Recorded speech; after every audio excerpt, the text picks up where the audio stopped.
This lecture is on chapter 7, which is linear regression. So every scale has unique descriptors that are sometimes called levels or labels, which identify the different positions on that scale. The term levels implies that the scale is metric, whereas the term labels implies that it's categorical.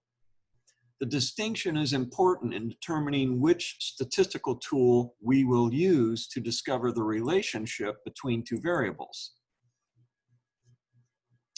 A relationship is a consistent or systematic linkage between the different levels, metric variables, or labels, categorical variables, for two different variables. With cross-tabulation, two categorical variables are arranged in a cross-tabulation table, defined as a table in which the data are compared using a row and column format. The intersection of a row and column is called a cross-tabulation cell. A cross-tabulation analysis accounts for all of the relevant label-to-label relationships, and it's the basis for the assessment of the statistical significance of relationships. The most intuitive relationship between two metric variables is a linear relationship. Knowledge of the amount of one variable will automatically yield knowledge of the amount of the other variable. The correlation coefficient is an index number, and it's constrained to fall between the range of -1 and +1, and it communicates both the strength and the direction of the linear relationship between two metric variables. The strength of the relationship between two variables is communicated by the absolute size of the correlation coefficient, whereas its sign communicates the direction of the association. A plus sign means that the relationship is such that as one variable increases, the other variable increases. A negative sign means that as one variable increases, the other variable decreases. The correlation coefficient is used in determining linear regression patterns. So we'll discuss that in this lecture.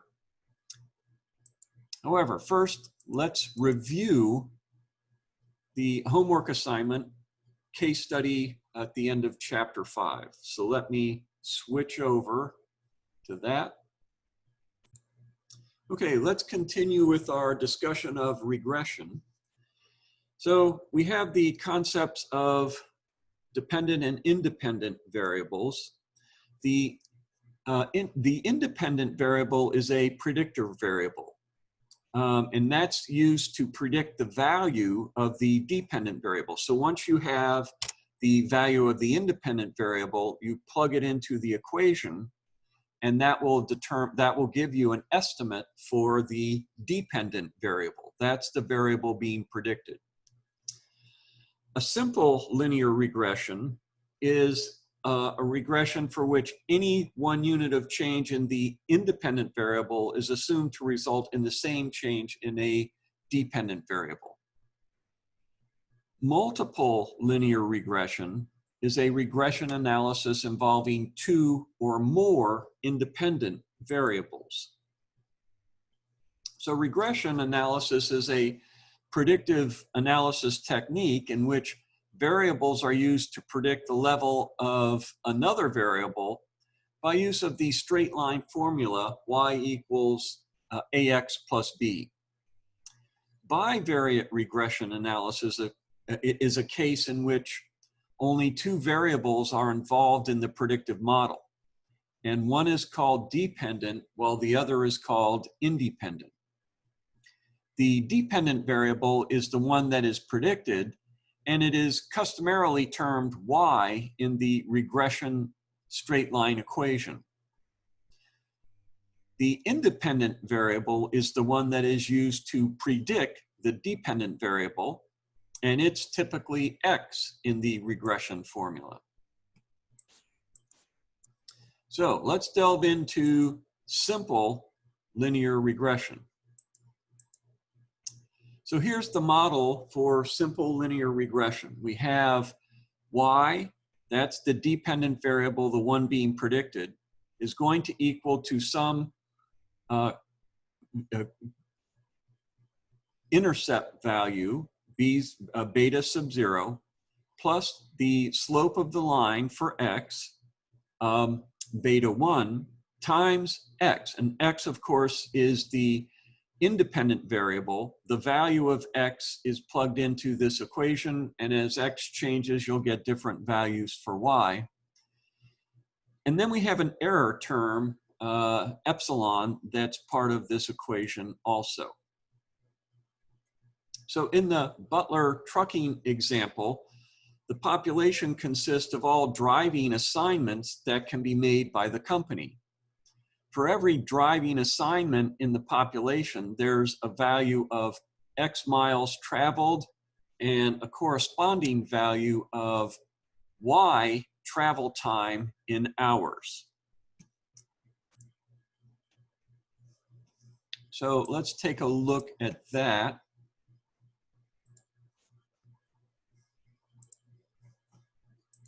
So here we have our data set, and it is recording various assignments given to drivers, and we're seeing how much time it takes in terms of hours to drive various mileages.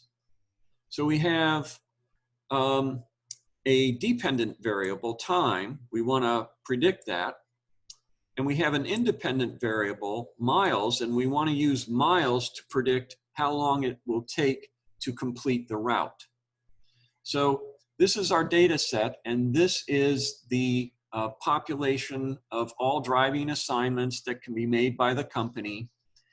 And for every driving assignment in the population, there's a value of X, miles traveled, and a corresponding value of Y, travel time in hours. Okay, let's switch back.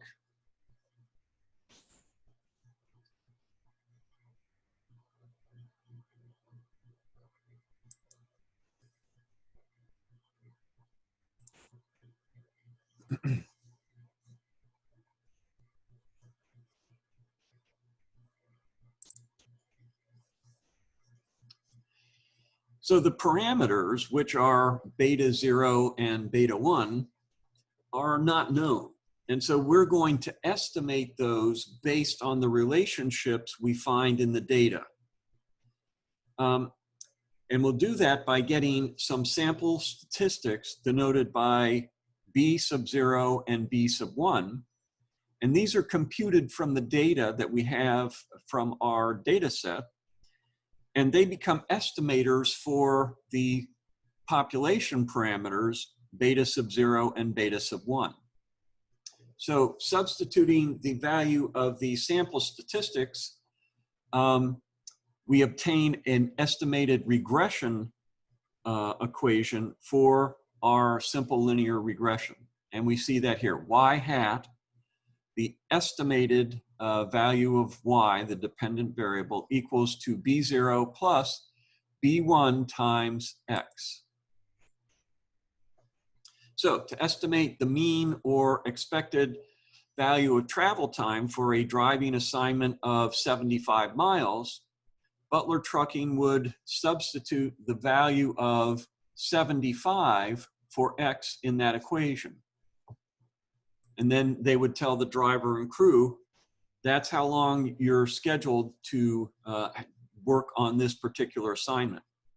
And I know when I worked at Beacons Moving and Storage, if we exceeded that estimate, we weren't paid for that excess.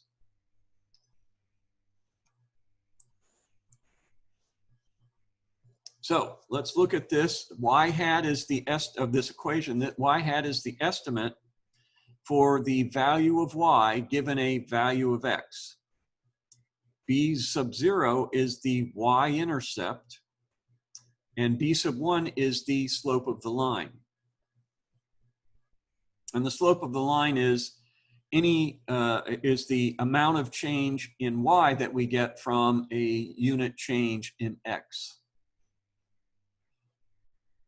This graph of the estimated simple linear regression is called the estimated regression line. And y hat is the point estimator of the value y when x has a certain value for itself.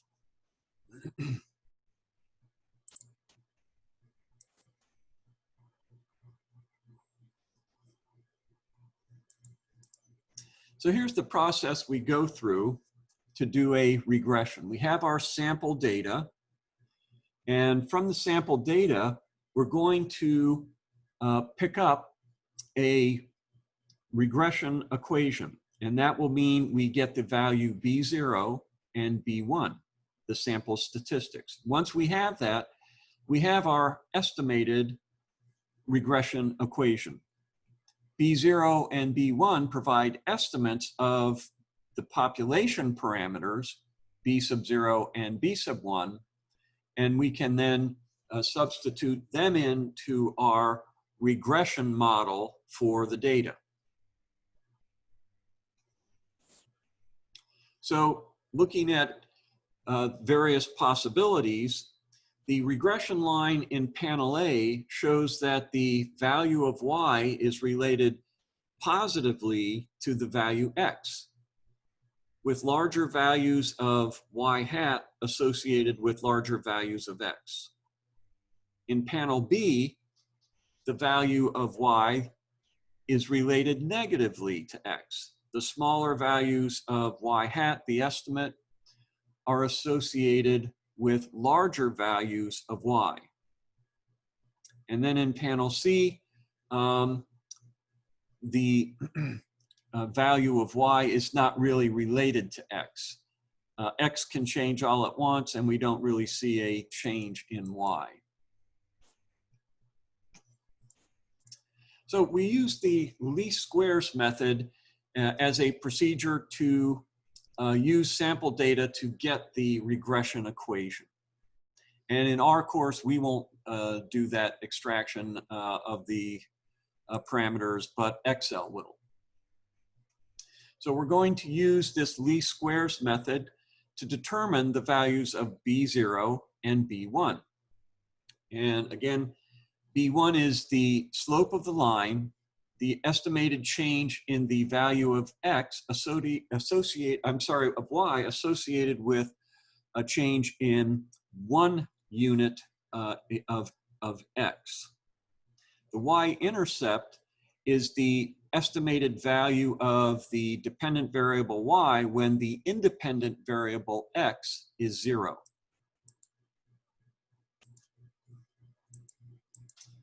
So in this figure, we see a scatter chart of the data that we just looked at for Butler.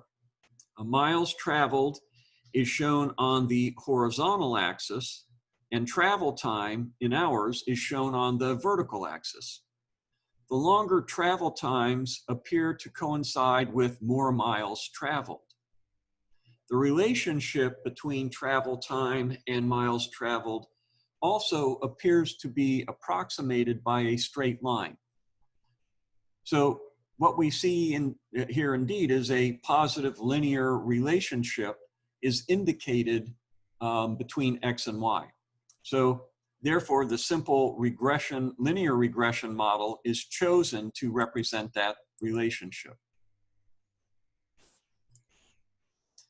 So the interpretation of B1 in this model, if the length of a driving assignment were 1 unit longer, the mean travel time for that driving assignment would be approximately 0.0678 hours or 4 minutes longer.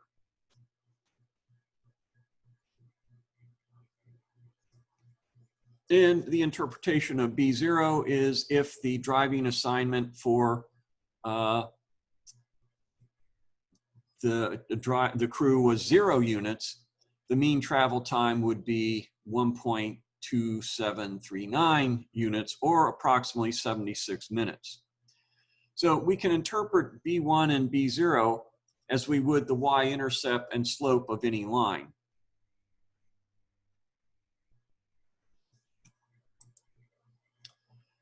The experimental region is the range of values of the independent variables in the data to the estimate of the model.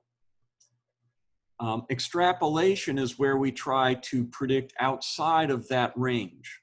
So we have data that supports a relationship between certain ranges of values. If we try and predict outside that range of values, then we risk having a problem. And that's because we have no empirical evidence that the relationship we have found holds true for values of X outside of the range of values of X in the data we use to estimate the relationship. So extrapolation is risky and should be avoided if possible. For Butler trucking, this means that any prediction outside the travel time for a driving distance less than 50 miles or greater than 100 is not really reliable.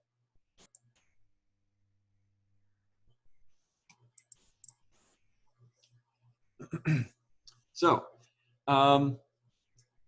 we use the data to give us the equations, and we see here that we find the estimate for Y1, the travel time, is equal to 1.2739 plus 0.0678 times 100, because we want to make an estimate for driving time.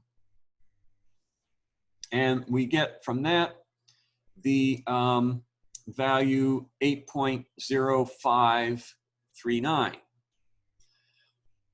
So the residual is going to be the difference between this estimate and then the actual value of Y for 100 miles in our data set.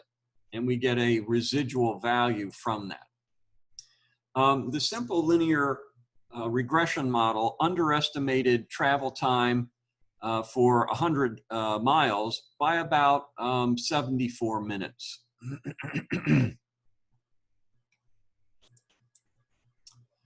So here we have a scatter chart of the miles traveled and the travel time for Butler Trucking Company.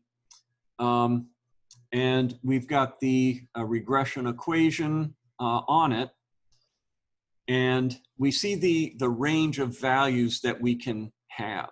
Really, it's between 50 and 100. That's where we have actual data. If we try and extrapolate less than 50 or greater than 100, again, we're at risk because we don't have any data really backing that up.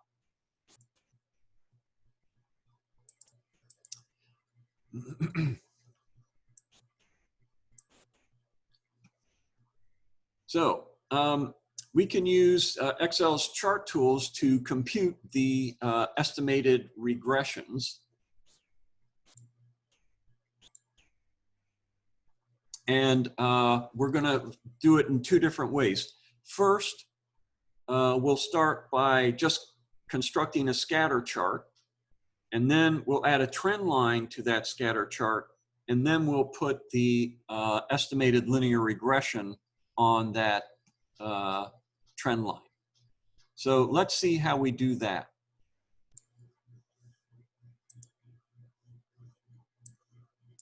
So let's go over to our data set.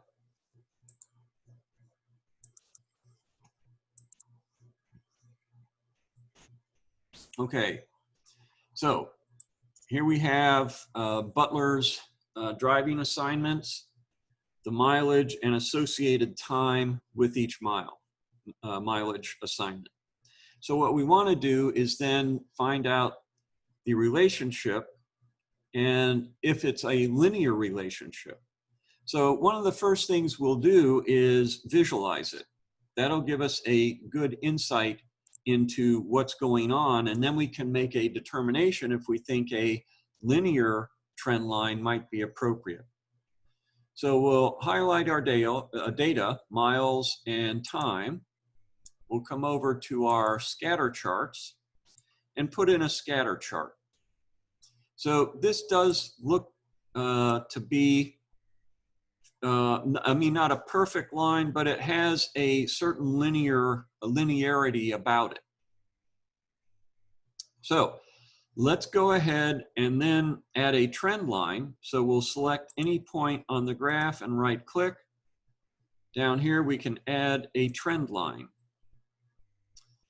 And we'll go ahead and use a linear trend line, and we'll display the equation on the chart.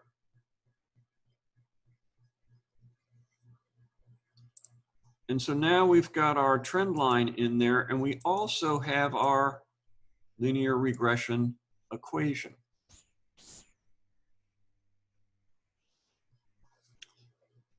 So one of the things we might want to know is how much of the sample can be explained by our linear relationship. And there's something known as the coefficient of determination that'll help us see if we have a lot of the sample determined by the equation or a little. So to get that coefficient of determination, what I'm going to do is highlight this trend line, right-click it, and then in the pop-up menu, select Format Trend Line. Then I'm going to select Display R² on the chart this time. This is our coefficient of determination, and what it tells us is that 66% of the variability in our data set can be explained by this particular regression equation. So is this a strong or a weak explanation, this linear regression equation? Well, it depends on what the problem is, but most of the time, something that's a 0.6 or above is going to be relatively strong evidence that this equation does explain a lot of the variability. But in business, this is going to be contextually dependent. It varies quite a bit. In the physical sciences, you're going to want an R² of 0.9 because, again, they don't deal with the type of questions that we deal with in business. Okay, let's go back to our slides.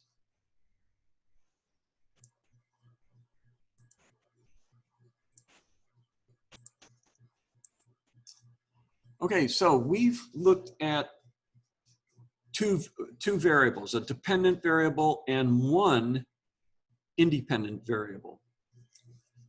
But what if we think that we can get more explanation of the changes and better estimates, therefore, if we have two variables or three or more, rather than just one independent variable? So that's what multiple regression is. We still have one dependent variable, but we have two or more independent variables instead of one independent variable. So we're going to develop the slope coefficients for more than one variable. This is still linear, but we're going to have multiple variables in it. So we'll consider the Butler model, but instead of having just one independent variable, miles, now we're going to have two independent variables influencing time for Butler, not just one. In addition to the number of miles traveled that we think might affect the time it takes to do a job, now it's the number of miles and the number of deliveries that we make. So here's the more general equation for what we're trying to do. We still have our y-intercept. This is the value for y when x is 0. Plus we have our beta coefficient, the slope of the first independent variable, which we had in our bivariate. But now we're adding some other variables, and we have their slope coefficients as well. So y is the dependent variable, and x1, x2 through xq in this particular case are the independent variables. And naturally our beta 0 through beta q are the coefficients. And of course we still have an error term, and that accounts for the variability in y that can't be explained by the linear effect of the independent variables we see here. So beta sub j represents the change in the mean value of the dependent variable y that corresponds to 1 unit increase in the independent variable x sub j.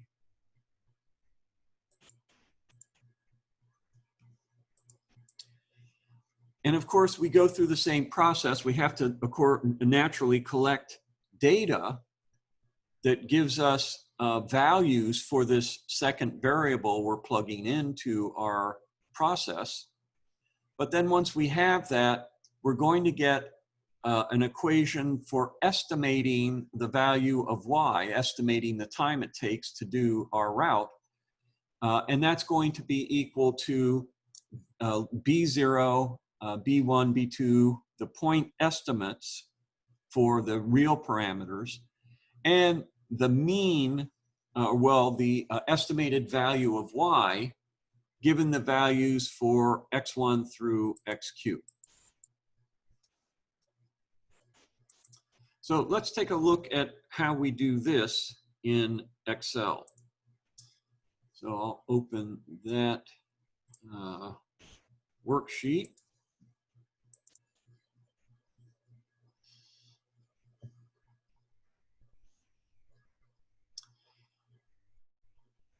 But before I go into that one, I want to show you something else. So let's go back to the bivariate.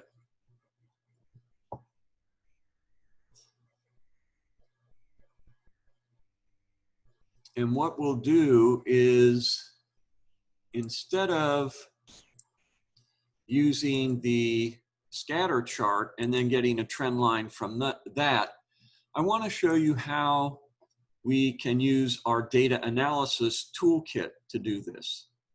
So we come over, we open the same bivariate. We only have miles as the independent variable, and of course time is our dependent. Here, instead of inserting a scatter chart, we're going to go to our data analysis tools. So we come over to data analysis.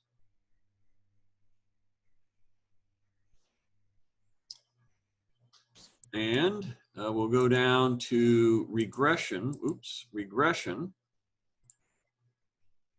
And the y range is my dependent variable, time. So I'm going to add time in there. My x range independent variable is miles. I'm going to indicate that I'm including the labels. So I now pull this up, and I get my coefficients just like I had before. Here's my y-intercept. Here's the slope of the line for miles, the variable miles. I get a lot of other information, and we'll be going over a lot of this later in the lecture.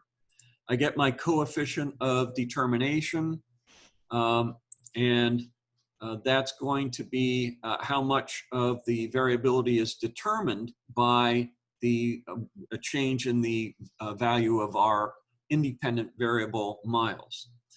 So this is the approach we'll be taking to look at determining our regression equation going forward. So it's a complement to what we do with the scatter chart, but it gives us a lot more information that we can work with also. Okay, so let's go back here. So the process we go through is nearly identical to the process for the bivariate, except we have to collect data for each independent variable. And then we're going to compute, or rather Excel is going to compute for us the point estimator coefficients for the independent variables. And then those point estimates provide estimates for the actual model coefficients. And we plug those into the regression equation. So the estimation process is shown here in this diagram. And the estimated values of the dependent variable y are computed by substituting values of the independent variables x1 through xq into the estimated multiple regression equation. And then we have computer software packages like Excel that can be used to obtain these estimated regression equation coefficients.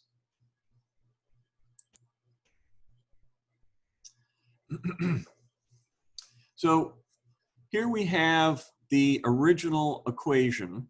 This is the bivariate where we have one independent variable determining our estimate for time, and that's miles. So the linear effect of miles on time shows that it explains, that's the R square, 66.41% of the variability in travel time.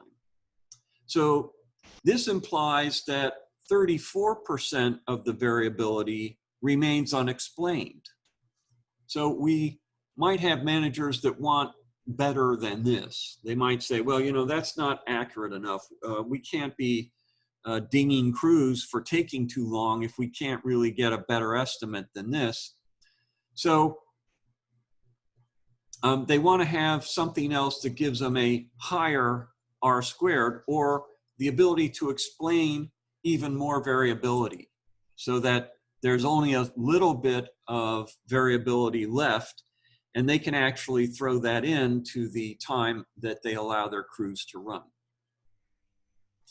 And of course, that's where multiple regression comes in. We want to add in some other variables to see if we're going to get a better ability to estimate the time.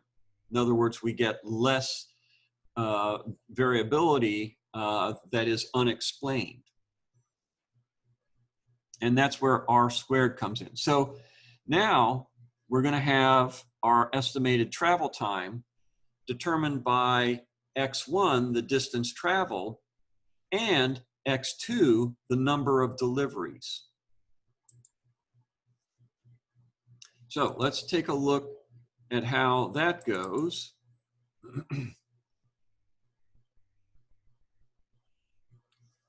Okay, and I'll switch over.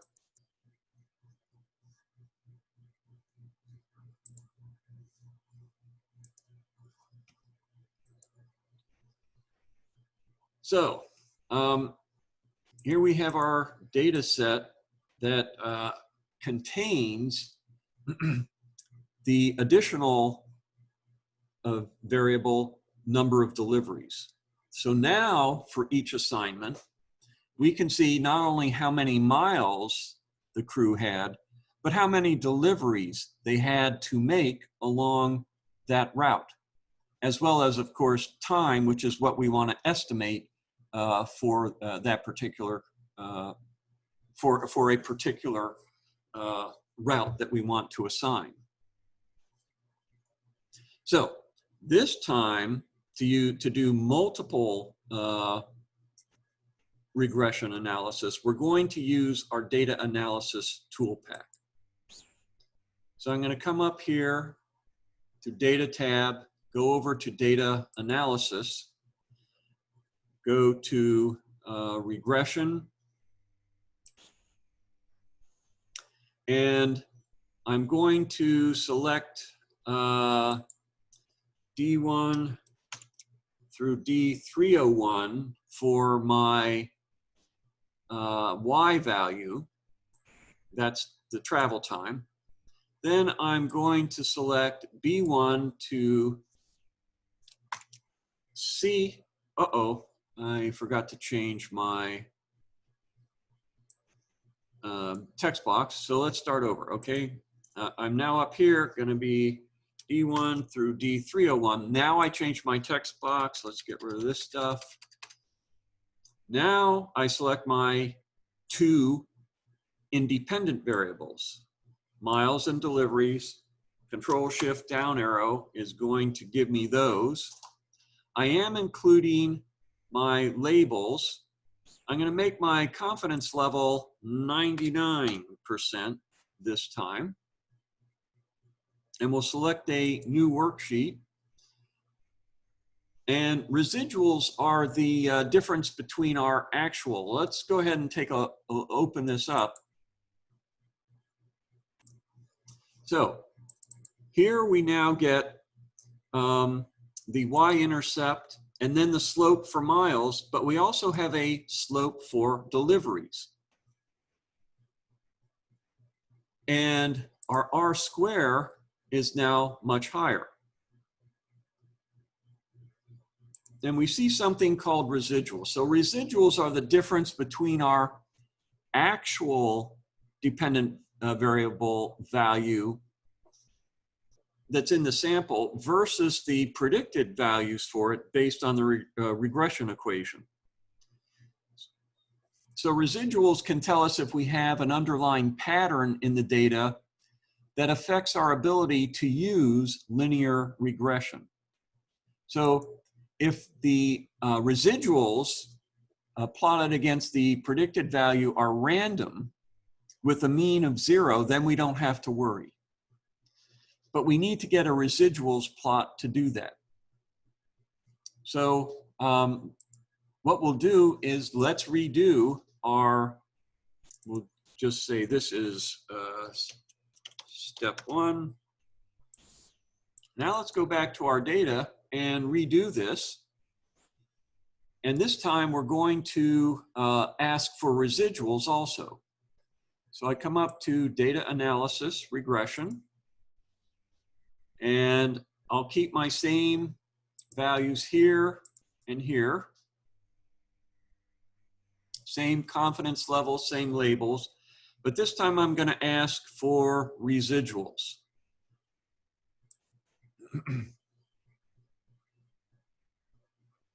And I'll go ahead and click OK.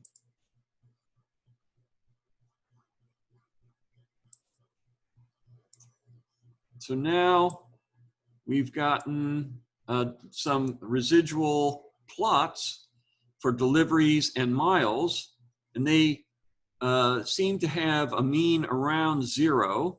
So that's a relatively good sign. And we also have a set of observed residuals as well. So I'm going to select these right two columns here and do Control Shift down arrow. And I'm going to insert a scatter chart on them. So I'm going to do a scatter chart on my residuals. And looking at the scatter chart, again, if we follow that rule that we said, let's get a plot, and if the residuals have a mean of 0 and appear to be randomly distributed about that mean of 0, so the 0 line is here, and the plot of our residuals does appear to be random around that. So what this tells us is that we probably are okay to use a linear regression here.